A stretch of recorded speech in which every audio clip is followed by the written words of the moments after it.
Hey y'all, happy Monday. So, a couple of things, well, just one really, that I want to mention is not tomorrow, Tuesday, but next Tuesday will be April the 5th, and that's the first Tuesday night in the month of April, and we will have Women in the Word.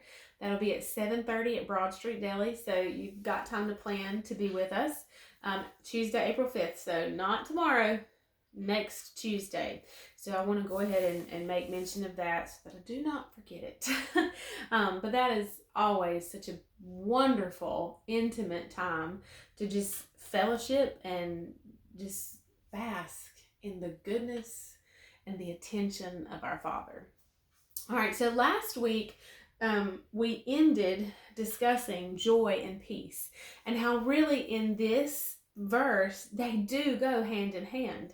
And let's read our verse, which we'll finish out this week. And it says, "May the God of your hope so fill you with all joy and peace in believing, that is, through the experience of your faith, that by the power of the Holy Spirit you may abound and be overflowing, bubbling over with hope." Now, I want to read just a few verses, just giving examples of this joy and peace. This was my favorite one of joy, and this is spiritual joy. This is, that unshakable, I'm not even going to say positivity, but that soul joy, that Paul had when he wrote the epistle to the Philippians when he was in prison. He says, "Rejoice." And again, I say rejoice. Isaiah 61 verse 10 says, "I will greatly rejoice in the Lord. My soul will exalt in my God, for he has clothed me with garments of salvation. He has covered me with the robe of righteousness, as a bridegroom decks himself with a garland, and as a bride adorns herself with jewels." This joy, you know what that's based on? It is based on the Lord clothing us in garments of salvation. And last week we talked about what difference Jesus makes, and it is that we can go boldly, fearlessly, and confidently to the throne room, receive mercy and forgiveness, and then obtain grace to do those things that we have to do. That empowering grace.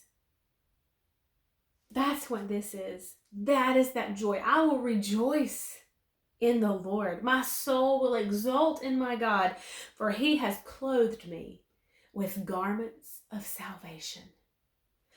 With garments of salvation.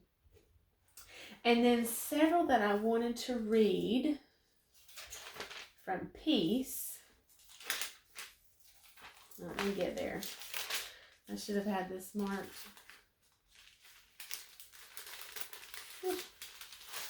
Okay, listen to this. And we've talked about, again, the way that this thing has circled back around to Jesus being the hope of the Gentiles, right?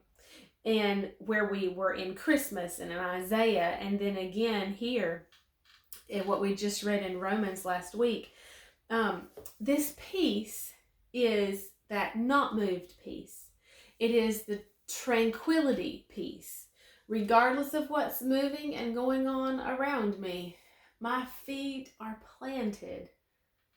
My feet are firm and secure on the rock of Jesus Christ. And so Psalm 4:8, I love this.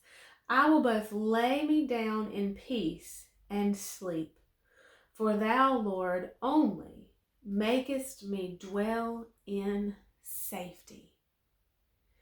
It doesn't matter what's going on around me. I will lay down and sleep. For you, Lord, make me to dwell in safety. I heard this story from a widow in World War II, I believe, and they tried to get her to go to the bomb shelters night after night, and she never would go. And they finally said, "Why will you not go with us? Why won't you come? You need to be safe." And she said, something to the effect, I'm not gonna say it just right, but something to the effect of, well, God never sleeps, so there's no point in both of us staying awake. I'll be fine here. And that's what Psalm 3 tells us. Psalm 3 verse 5 says, I lay down and slept, and I awakened again, for the Lord sustains me. And Psalm 121 was the verse that I was thinking about. Psalm 121, let's just read the whole thing. I will lift up my eyes to the hills. From whence shall my help come from?